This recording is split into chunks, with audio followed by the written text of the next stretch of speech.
Сколиозата и кифозата се искривувања на рабетот. Најчесто ги напаѓаат младите тинејџери, вели доктор Маја Каличанин-Марковска, ортопед од Аџи-Бадем Систина.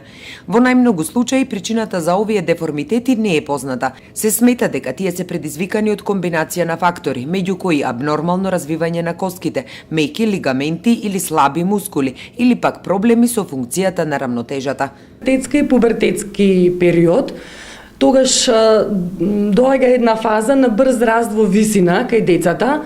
Значи, аксијалниот скелет на некој начин исто така брзо расте, долгите коски брзо растат и тетивниот и мускулниот апарат не може во комплетна мера да постаса на некој начин и тогаш се јавуваат во комбинација со неправилно, да кажам, седење, работа, че тогаш се јавуваат најголемиот број од деформитетите.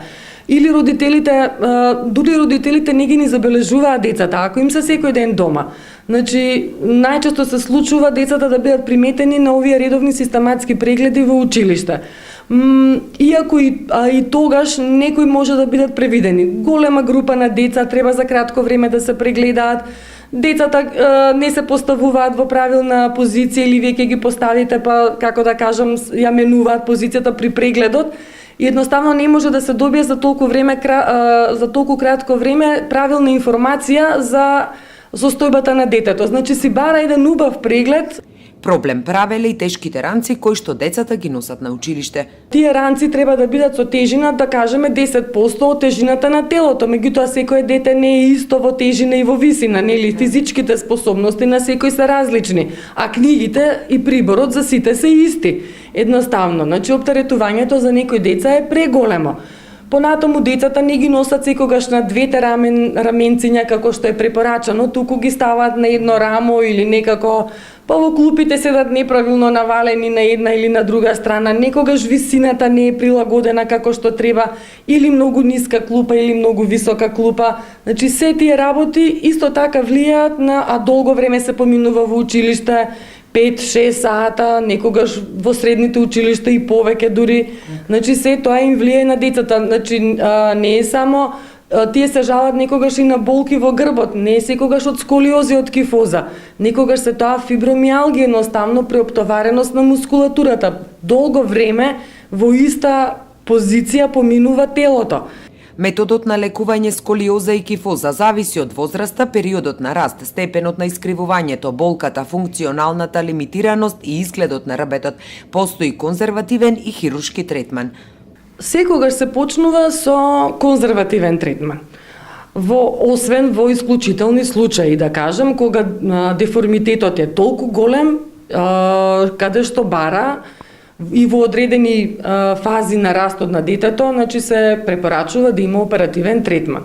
Но се почнува и најчесто се завршува со конзервативен третман. Значи, детето се праќа на физикална терапија, да научи вежби, да кажеме, корективни за рбетен столб, понатаму за јакнење на грбната мускулатура, соодветно од рентгенската слика која што ќе се направи, во тој правец се насочуваат и активностите. Доколку има потреба се дава еластичен корсет да се носи или пак пластичен корсет корективен кој што ќе ги исправи тие точки, да кажам, на оптеретување.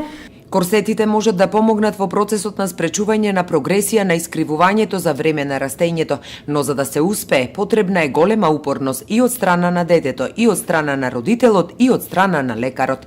Но родителите треба да знаат дека тоа не е состојба која се третира за една недела. Оваа состојба бара упорност, значи голем ангажман од страна на родителите, на детето и од страна на лекарот кој што ги води или физиотерапевтот понатаму. Затоа што тоа целата состојба бара месеци на работа за да имаме ние неколку степени на успех во корекцијата кај детето кога ќе направиме контролна снимка. Додека не заврши растот, постојат шанси да се направи корекција. Кога ќе заврши, состојбата е дефинирана. Тогаш, вели доктор Каличанин-Марковска, се работи на зајакнување на мускулатурата за да се одржи состојбата. Ако не се работи, состојбата може да прогредира како резултат на старење. Доколку навремено не се превземат превентивни мерки, може да дојде до голем деформитет, кој што потоа ќе бара хируршки третман, вели доктор Каличанин-Марковска.